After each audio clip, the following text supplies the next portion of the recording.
한번 두 번째 당뇨점에서 잘 안 보이는 경우를 한번 예를 들어 보겠어요. 그러니까 이제 염기를 그 다이프로틱 베이스인데요. 이제 KB2 값이 좀 큰 경우입니다. 근데 그 대표적인 경우가 요 니코틴이라고 있어요, 여러분. 니코틴. 담배 성분 중에 하나죠. 이때 KB1은 6.15고 KB2는요 10.85예요. 그죠? 이 두 개 차이가 많이 나니까 이게 그래도 잘 보여야 되는데 KB2가 이게 좀 큽니다. 약 11 정도 되니까요. 이때는 어떤 현상이 나타나는가 한번 보도록 합니다. 그러니까 여기 니코틴이 이게 이제 프로토네이션 되면은 여기에 그죠? 여기 이제 프로톤이 달라붙고요. 또 더 강산성을 하면은 프로톤이 또 하나 달라붙죠. 여기에 달라붙습니다. 피리딘 링에 달라붙습니다. 이렇게 되는 겁니다. 그래서 이제 한번 각 지점에 대해서 요게 이제 여기 까만색으로 된 게 이제 그 지점이거든요. 이렇게 됩니다. 그러니까 요게 먼저 요 타이틀은 커브부터 보면은 첫 번째 타이틀에서는 잘 돼요. 당력점이 잘 나오는데 두 번째는요. 볼랑말랑하죠. 여기 잘 안 보입니다. 물론 이게 미분하면 잘 보일지 모르겠지만은 일단은 잘 안 보여요. 그죠? 왜냐? 요 PKB2가 이게 너무 커서 그런 거예요. 그죠? 너무 이 두 번째는 너무 약염기다. 이제 그런 겁니다. 그죠? 그래서 한번 요 보시면은 처음에 여기 요 B 지점이 잠깐만요. 여기 원래 이제 처음 이니셜 pH는 여기 F 여기부터 시작하는 거죠. 그죠? 그다음에 이제 pH 플러스 요게 첫 번째 당력점은 요 H 지점이고. 그죠? 근데 요 딱 중앙 지점이 뭡니까? G 지점이에요. G.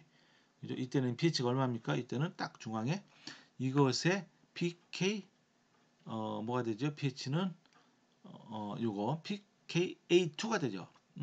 그러니까 뭐예요, 이게? pK2니까 14에서 요 6.15를 빼는 거예요. 그러니까 14에서 6.15를 빼니까 7.85가 되는 거죠. 그죠? 이렇게 되는 겁니다. 이렇게 딱 중앙 지점. 이거는 이제 우리가 뭐 실험 이게 실제로 계산 안 해보고도요. 요거 값만 보고 알 수 있어요. 이제 반면에 이제 BH 플러스 요 지점은 요 H 지점은 첫 번째 당력점. 이게 이제 뭐가 되죠? 중간 형태가 되는 거죠. 인터미디에이트 폼. 그러니까 뭐요? 요 두 개를 더한 다음에 1로 나누면 되죠. 근데 우리 이때는 뭐가 되냐면은 pH로 구하는 거니까 이때는 pKb잖아요. 그죠? 그러니까 B2 이제 그거를 우리가 구해야 돼요. 그죠? 그러니까 어떻죠? 요걸 일단은 요거를 두 개를 더해서 중간 지점을 취한 다음에 14에서 빼도 상관없습니다. 그러면은 5.5가 되는 겁니다. 5.5 여기가 그죠? 딱 되고요.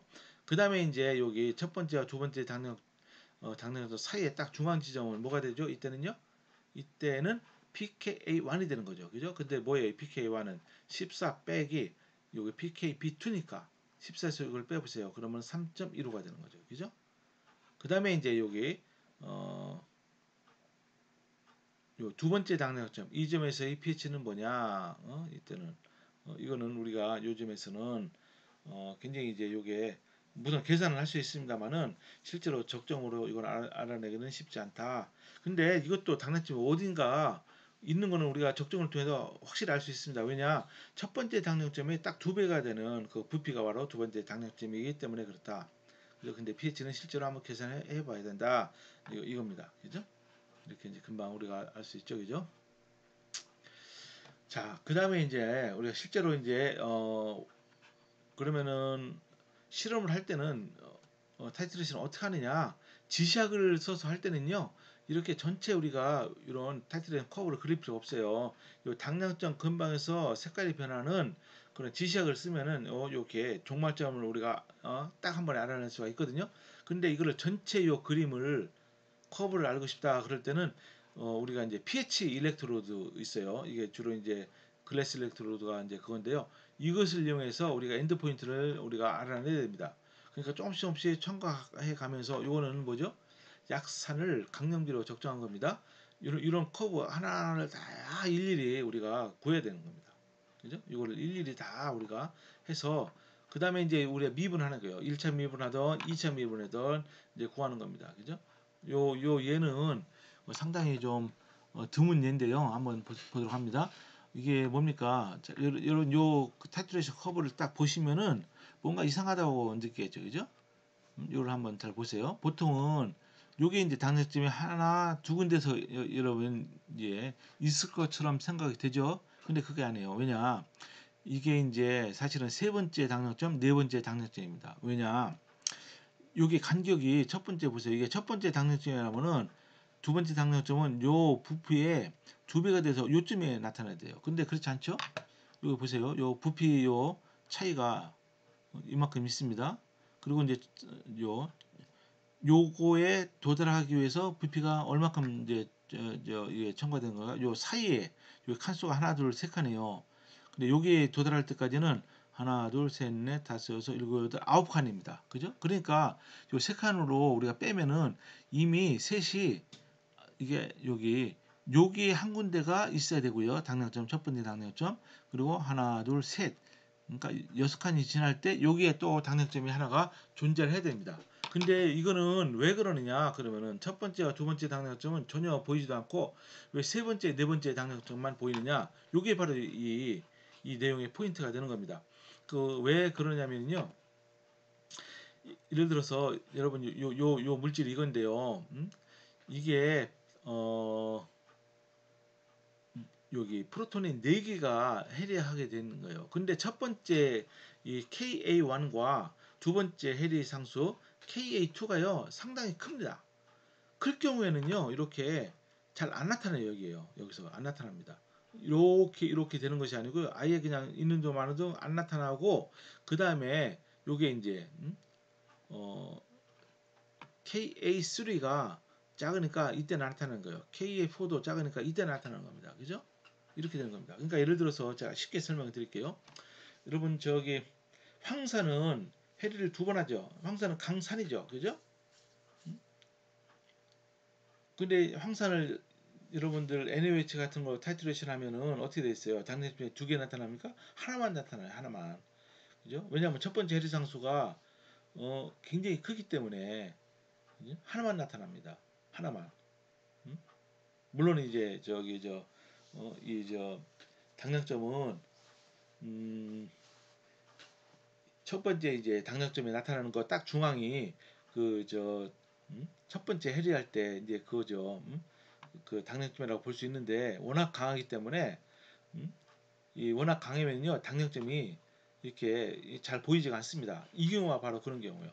그러니까 이것 때는 A1과 K2가 요즘에 나타나는데 이거 워낙 그게 크기 때문에 아예 안 보이고 그냥 밋밋하게 가다가 갑자기 요게 나타나는 것처럼 보입니다. 그죠? 그러니까 이런 경우에는 여러분들이 머리를 잘 써야 되는 거예요. 그죠? 요 두 개의 사이가 얼마큼 떨어졌느냐 그래서 추론을 해야 되는 겁니다. 그죠? 그렇게 되는 거예요. 여기서 요점은 뭐냐? 일단은 pH 미터로 우리가 타이트레이션을 하면은 이렇게 일일이 다 이렇게 이제 NaO에 이렇게 부피를 조금씩 첨가하면서 pH 변화를 다 일일이 추적할 수 있다 이겁니다. 이렇게 이제 꼭 촘촘하게 우리가 데이터를 구하면은 이걸 미분할 수가 있죠. 첫 번째 미분. 그러니까 당력점에서의 요 변화가 가장 크기 때문에 첫 번째 미분의 가장 큰 지점, 그죠? 값이 큰 지점이 당력점이다. 그렇게 알 수 있어요. 근데 이걸 또 다시 미분합니다. 그러니까 2차 미분을 하는 거예요. 그러니까 가장 최대점 요점에서의 또 미분하면 그때는 제로가 되는 거죠. 그죠? 모양은 이렇게 이런 형태의 모양이 되는 거고요. 그러니까 어때요? 두 번째 미분해서 우리가 당력점을 구할 때는 제로가 되는 지점을 찾아야 되고 한 번만 미분해서 당력점을 구한다. 엔드 포인트를 구한다. 이제 종말점이라 하는 게 낫죠. 왜냐하면 실험적으로 구하는 거니까 그때는 최대값을 찾으면 되는 겁니다. 근데 여기 이제 표가 이제 그런 것을 보여주는 거예요. 근데 실제로는 이것은 연속이 아니죠. 그러니까 이거를 정확히 구하기 위해서는 어때요? 여기 당령점, 종말점 이 근처에서 여러분들이 굉장히 촘촘하게 집어내야 돼요. 저거를. 음?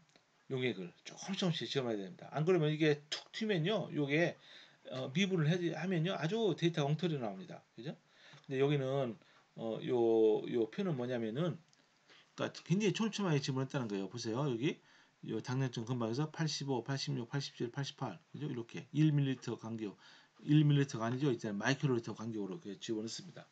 굉장히 조금씩 집어넣어서 그래야지 이런 그래프를 구하고 이거를 그래야지 미분했을 때 에러가 별로 없다 이겁니다.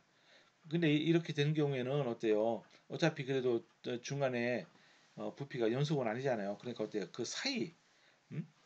요 차이를 구해서 그죠? 요 첫 번째 미분 또는 두 번째 미분 그 값을 구할 수가 있다. 이제 그런 얘기가 되는 겁니다. 그죠? 그래서 이제 이거는 두 번째 미분한 겁니다. 두 번째. 근데 저는요, 두 번 미분하는 것을 여러분 뭐 별로 이제 추천 안 합니다. 왜냐면은 여러분 미분이라는 과정은 에러가 많이 들어가는 과정이에요. 적분은 에러를 줄이는 과정이고, 그죠? 그러니까 첫 번째 미분 한 번만 미분해도 좋아요.